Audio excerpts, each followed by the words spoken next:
Good morning, students. Today I am going to teach you the first chapter, Cold War era of the book Contemporary World Politics. So let's just study.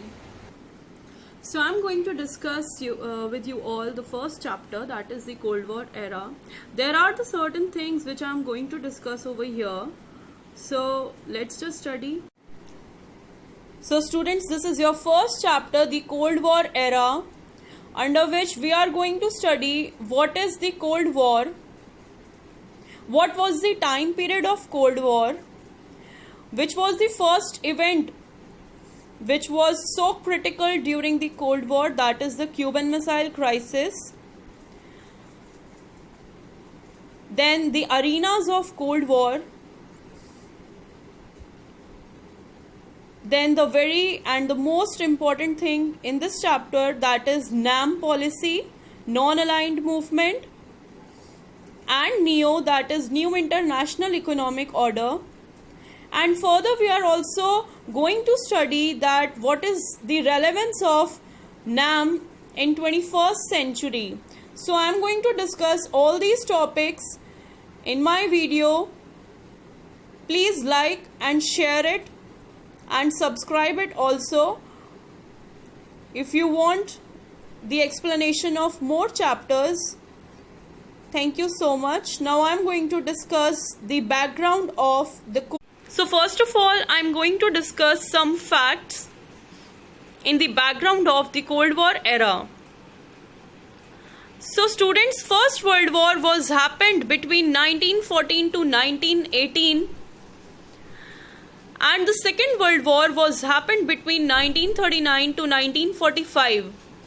So I am going to discuss quickly about the Second World War's background. So the Second World War was fought between the two groups, that is Axis and Allies. Under Axis, you can see there are the countries Germany, Japan and Italy.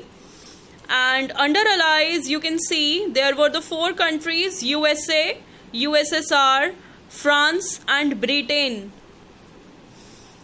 So these two groups fought the Second World War, among which Allies won the Second World War. But students, there were two countries, France and Britain, who lost all its arms and ammunitions, loss of finance, livelihood and destruction was there in France and Britain. So they were not capable of doing another war or to become the participants of the Third World War. So they have decided to push them back. But there were two countries still, that is USA and USSR, those who were still capable of fighting another war. You can say the Cold War was fought between USA versus USSR. So the Second World War was ended in the year 1945, and the end of Second World War was the beginning of what was called as Cold War. So Cold War started in 1945 between these two superpowers, that is USA and USSR. So students, Second World War was ended when USA dropped two bombs on two cities of Japan, that is Hiroshima and Nagasaki. On Hiroshima, the bomb which was dropped was Little Boy, and on Nagasaki, the dropped bomb name was Fat Man. You can see it. So now I am going to discuss the ideologies of USA versus USSR. USA was having the capitalist structure on one hand, and USSR was having communist socialism on another hand.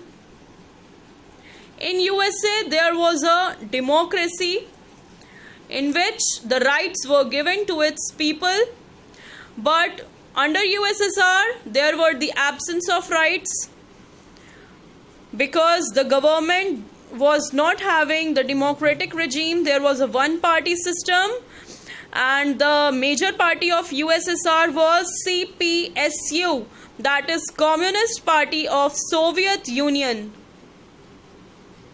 So USA was democratic, on the other hand USSR was communist.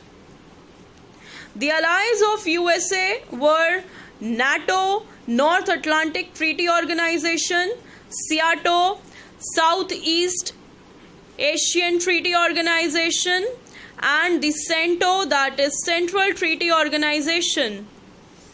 So US were having some friends on northern side which were known as NATO, some were in center known as CENTO, and some was in the southeast side which were known as SEATO. On the other hand, USSR was having the friends called Warsaw. So I am going to give you some two names each, which were the friends of USA and USSR. USA was having its allies like France, Britain, Pakistan, and USSR was having the allies like Cuba, China, Tajikistan, etc. So now students, I am coming up to the first event of the Cold War era, which is also in your textbooks, NCERT books, that is the Cuban Missile Crisis. It was started in 1961, but the missiles was placed in 1962.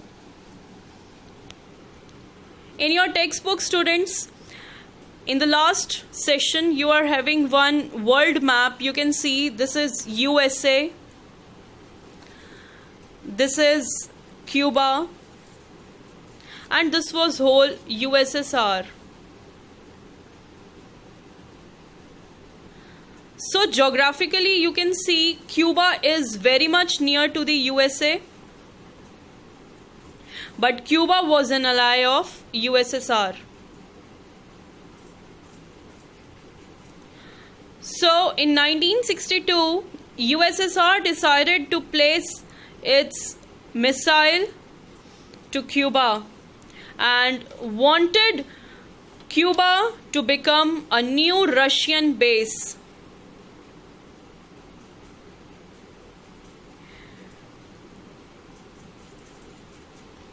So students, Cuban leader was Fidel Castro, USSR leader was Nikita Khrushchev, and USA leader was John F. Kennedy. So Cuba was an ally of USSR. In 1962, Cuba became Russian base when Russia placed nuclear missiles in Cuba. And after 3 weeks, USA got aware of it, and USA asked Russia to withdraw its troops from Cuba. Cuban Missile Crisis might turn into the hot war as well from the Cold War. So USA warned USSR to remove its missiles from Cuba. And this clash came to be known as the Cuban Missile Crisis, that was also said to be the first event of Cold War. Now students, what is Cold War? I have shown you to learn the definition of Cold War by the 3 C's. And here the 3 C's are confrontations, conflicts, and competition. Confrontations, conflicts, and competition. So we can say that the Cold War referred to the competition, confrontations, conflicts, and tensions between the two superpowers, that is USA and USSR. Okay, so the ideology used during the Cold War was the logic of deterrence.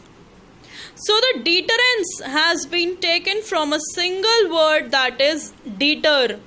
Deter means to prevent, and here to prevent from the Third World War or the Hot War. See students, both nations were responsible enough that they do not want a Cold War to be escalated into a hot war. They have already fought 2 wars already, and they knew the level of destruction, destroyment, and the loss of propertyhood, livelihood, and the finances. So they do not want another war to be turned into a hot war or the Third World War.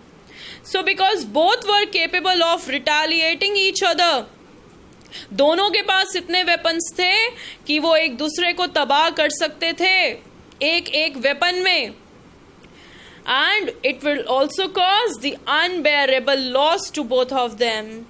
So here they have decided to use the ideology of deterrence during the Cold War so that they can reduce the tensions, conflicts, competition and confrontation. And this is what the basic difference between the Cold War and the Hot War.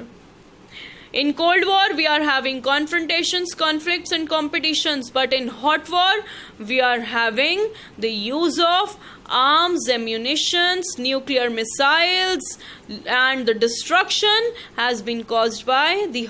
So students, why were alliances formed by the superpowers? Number first, to get the vital resources such as oil and minerals from them. Number second, the territory from where the superpowers could launch their weapons and troops. Number third, the location from where they could spy on each other. And number fourth, the superpowers also got economic support from their alliances. Like for example, USA was having the allies called NATO, SEATO, CENTO. So USA got all these 4 things from its allies. On the other hand, USSR was having the allies called Warsaw. So it was having the support from all the... So now students, very important aspect of our chapter, which is NAM, the non-aligned movement. So the founding members of NAM were from Asia and Africa only. Number first is India, that is Pandit Jawaharlal Nehru, our first Prime Minister, who was also the founder of NAM. Number second, Yugoslavia's Josip Broz Tito. Number third, Egypt's Gamal Abdel Nasser. Number fourth, Indonesia's Dr. Sukarno. And number fifth, Ghana's Kwame Nkrumah. So there were 2 principles of NAM. Number first, not to join any military alliance, neither USA nor USSR. आपको ना तो USA को join करना है और ना ही आपको USSR को ज्वाइन करना है. You have to remain independent and you have to adopt an independent foreign policy of yours. आपको दोनों के बीच में से किसी को नहीं चुनना है. आपको अकेले आइसोलेशन में रहना है.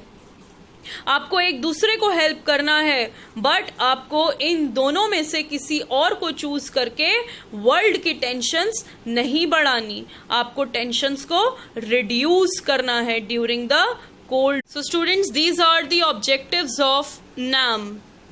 Number first, cooperation among the member countries. Those who are the members of NAM, they must have cooperation among themselves. Number second, to reduce the growing Cold War tensions and its widening arenas to be declined.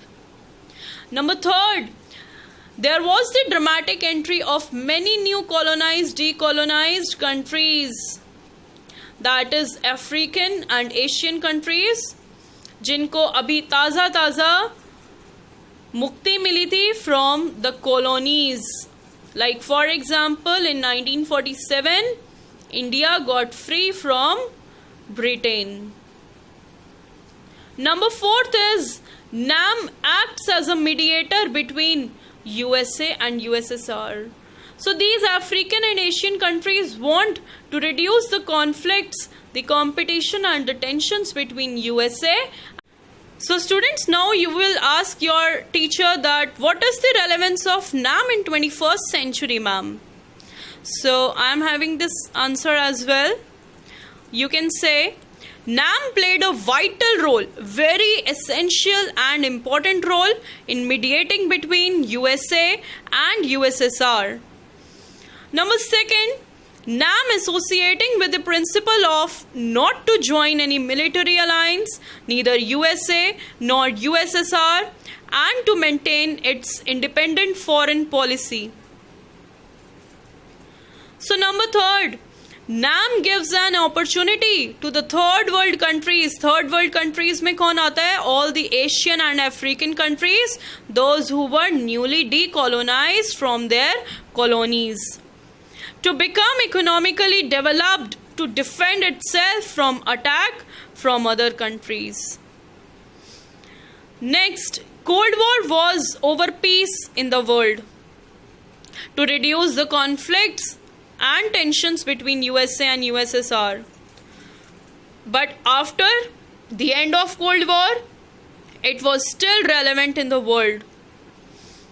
Still the countries are threatened by the violence, terrorism, environment degradations. You can say these are the recent threats which still the world is facing, that is the violence, terrorism and environment degradation. So to reduce all these threats, NAM is still relevant in this century.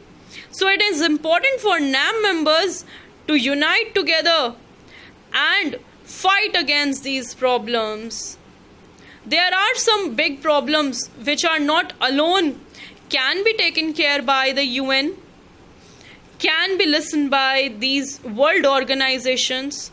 So here we need the regional organizations, and you can say that NAM is just act as a regional organization for Asian and African countries.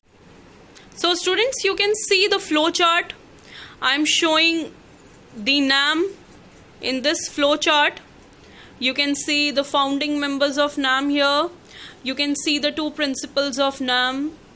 The first summit of NAM was held at Belgrade, and Belgrade is in Yugoslavia. This can become as a 1-mark question. In 1961, the first summit of NAM was held. The objectives of NAM, which I have already told you. The relevance of NAM, you can see it on my flowchart. Now NAM was also criticized when the stand of India came. Criticisms of India's stand on NAM. Number 1st, India's policy of NAM said to be unprincipled. Why unprincipled? Because on one hand, India signed the Treaty of NAM, but on the other hand, India signed the Treaty of Friendship with USSR for 20 years. So on one hand, India is signing the policy of NAM, and on the other hand, India was signing the Friendship Treaty with USSR, but not with USA. So this was also the reason that this time India's and US relationship got strained for some times, because India signed the Treaty of Friendship with USSR for 20 years.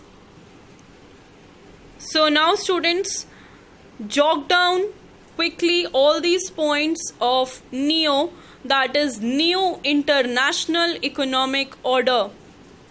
This was signed by the UNFCCC, in which the least developed countries or the third world countries